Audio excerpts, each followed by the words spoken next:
All right, ancient China. Of all the peoples on the face of the earth, up until the year 1500, the Chinese appear to be the most inventive and the most creative. What all did they invent? What did they create? Well, actually a lot. They invented steel, porcelain, the printing press, gunpowder, the cannon, something that resembles a rifle. And they invented the rudder, the movable sail. Let's see. The wheelbarrow that you find in almost every American home, or in a lot of American, and you find in every construction site. And they learned, among other things, how to put a collar on a horse to make the horse more productive. At one time, Europeans would try to put a yoke around a horse's neck and ask that horse to pull a plow with a yoke on its neck. And they would need to say the horse could. But then the Chinese had to put that yoke down on its shoulders, and it can pull a whole lot more than it can if you put the yoke on its neck. I mean, it seems obvious to us, but then again, we're used to seeing a yoke. I mean, once people see things done a certain way, they tend to repeat it, and so oftentimes we not realize, hey, things can be done better. But the Chinese inventiveness and creativeness reached a certain point and then stopped. Why it stopped, why it didn't proceed on is a matter of a lot of debate and a lot of historical wondering, but that is a subject we'll leave for a later chapter. But we'll get back now to this chapter, chapter 3. China. The people who came to China apparently came from the region of Egypt and Arabia, and some of them, though, were Caucasian. They just simply wandered across from the area around the Caspian Sea and wandered on in, so that some of your Chinese people are known to be Caucasians. They have a lot in common with Egypt, as I've already mentioned. It's not just that their writing looks alike, but they named their dynasties. They based their histories on their dynasties. But whereas the Egyptians called their dynasty the first dynasty, second dynasty, third dynasty, the Chinese named their dynasties after family name. The Han Dynasty, the Song Dynasty, the Yang Dynasty, the Shang Dynasty, so on and so forth. They named their dynasties. Also, they had, both groups had a lot of hope for a happy afterlife. Both groups buried themselves with their artifacts from this life, thinking to take the artifacts with them to the next life. The Egyptians would sometimes bury some of their wealth, particularly Egyptian pharaohs, or Egyptian Iops, would bury themselves with a lot of their artifacts and think that they could carry their artifacts to the next life. Well, the Chinese did the same thing. And in fact, your book shows a picture on page 69 of Egyptian and Chinese and American. Yes, one American woman carried what looks like a replica of an automobile with her in her tomb and some of her other personal possessions, thinking, as did the ancient Chinese, the ancient Egyptians, she could carry this stuff with her into the next life. All right. Chinese begin their history with 3 sovereigns. Now, don't bother learn these sovereigns' names, folks. Your book names them. I'm not going to ask them on the test. But they had 3 sovereigns who supposedly civilized them. One of them learned how to tame the ox. Another one taught them how to hook yoke an ox to a plow and plow gardens with. And then another one taught them a few other things about writing and the arts of civilization. Now, as is the case, folks, and you're going to run into this a lot of your authors, your authors state that we do not know if these sovereigns even existed. Now this you're going to run into time and time again in Roman history. Rome starts its history with 7 kings that at one time we believed existed because Romans told us that they had 7 kings. Then came the historian Gibbon around the year 1700 or so, and he said, I don't believe any of the 7 kings existed. But lately we've found out more knowledge and found out, hey, at least the last 3 of them definitely existed. Why we think the other four didn't exist is another matter. But the reason we don't know if these three sovereigns existed is everything that we have was written about them was written about 1,000 years after they would have lived. Now, if we could someday find their palace, that would be different. It's like King Arthur in the Welsh folklore, British folklore. We have no evidence that he actually existed.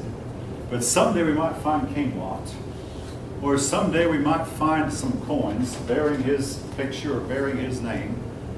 But until we find that stuff, and by the way, coins in King Arthur's time would have been very, very rare, so we might never find any. But supposedly he lived in a castle called King Lot. Someday we might find it. Again, until then, we have to wonder, did the man ever actually exist?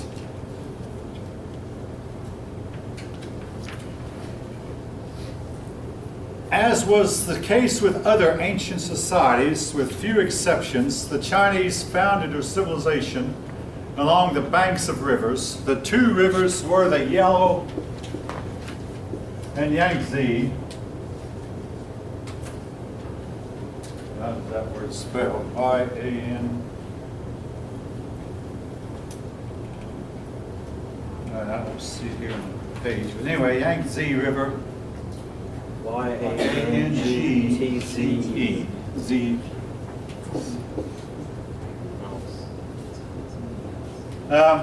By the way, we have a Yellow River right nearby here in Georgia. They named a lot of New World stuff after stuff that they knew existed in the Old World. But no, actually the Yellow River was not named after the Chinese river. It was named because in certain locations the rocks make the water appear yellow. At least that's what I've heard. Now, if you've heard differently. But anyway, the Yellow River, now eventually these two rivers were joined by a canal called the Grand Canal. The Grand Canal was built in olden times, and it still is in service. Only 12% of the Chinese land is arable.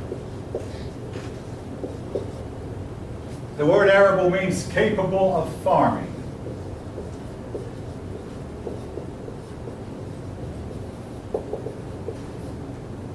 The rest of your Chinese land is either rocky and mountainous or very, very dry and does not make for good farmland. Yes? Is it 12%? 12%, yes, 12%. No, it's just a small percentage.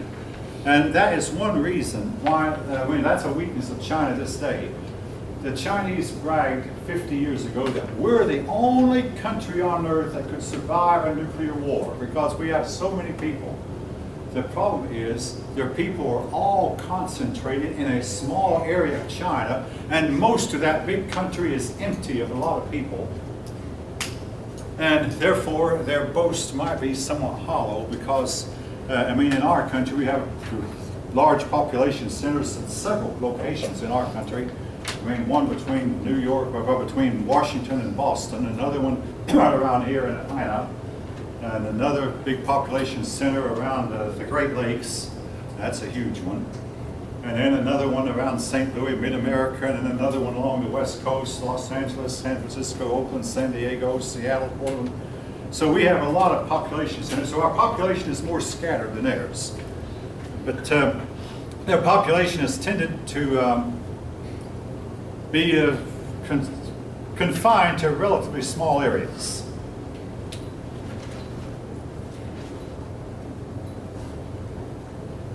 For many generations, the Chinese had little to fear because the natural mountains kept the enemies out.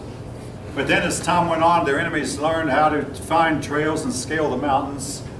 And their enemies would come in and steal everything they wanted and then hurry and leave, which led to problems the Chinese dealt with of building the Great Wall. I'll talk more about the Great Wall later.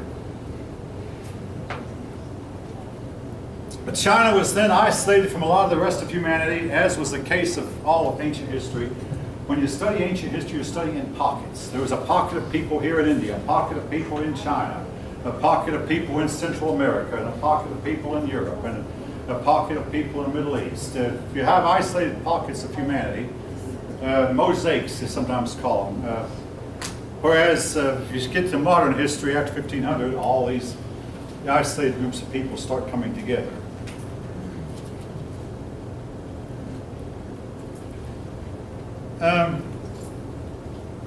China's biggest vulnerability came from the north. And that's where the Mongolians lived, and they would sometimes come down and invade. All right, now I've mentioned that China is mountainous. We used to wonder why 90% of the world's tornadoes occurred in the United States. Well, the last thing I read on that, just earlier this year, was that China's mountains are located in such a way that they stop the tornadoes from forming. A tornado will start to form in China the same way it does here, except the wind will run into a mountain and the mountain will stop it. And they're thinking that what we could do here in our own United States is build, if it take billions of dollars, it might save us now, build some structures that would stop the formation of tornadoes right in the tracks, put them in the key locations, figure out where they're needed, and build these structures and form artificial barriers which stop the formation of tornadoes right in the tracks. But China rarely has a tornado, and again, we now think we know why. Their mountains are located in such a way that it prevents them from forming.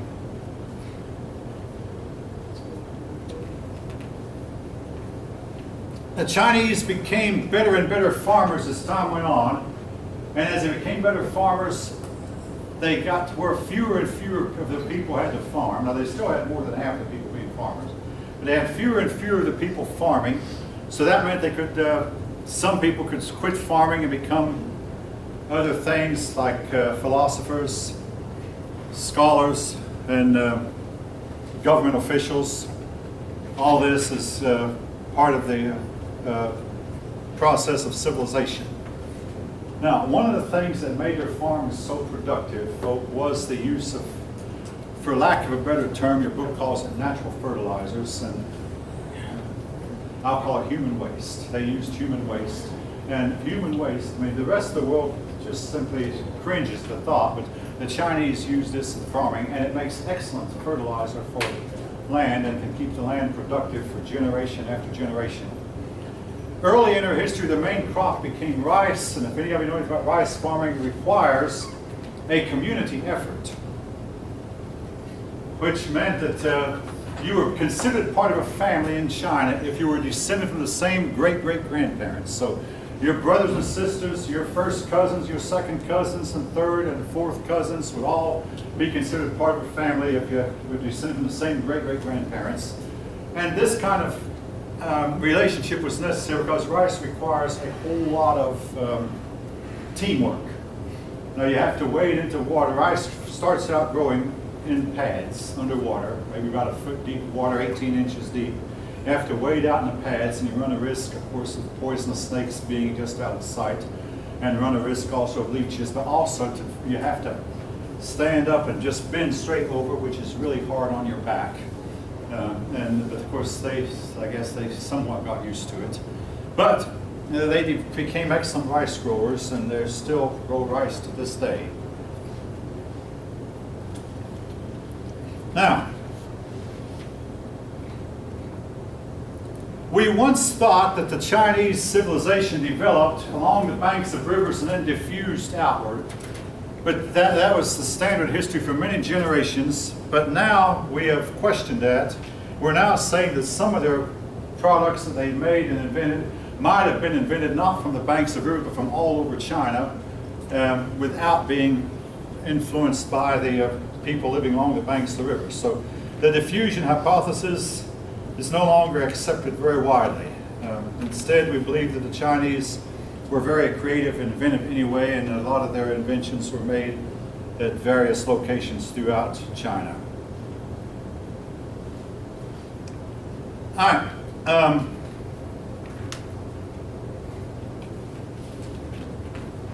Now again, your book talks about the Zhou dynasty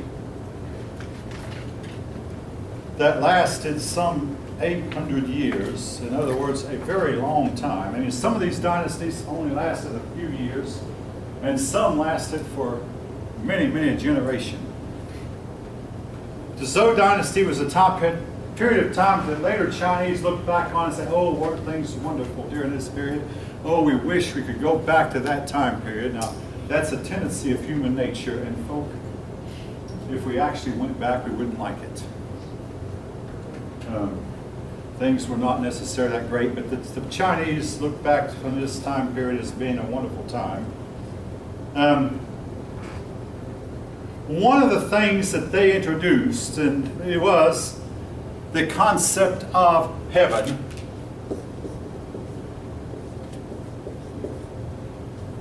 Now,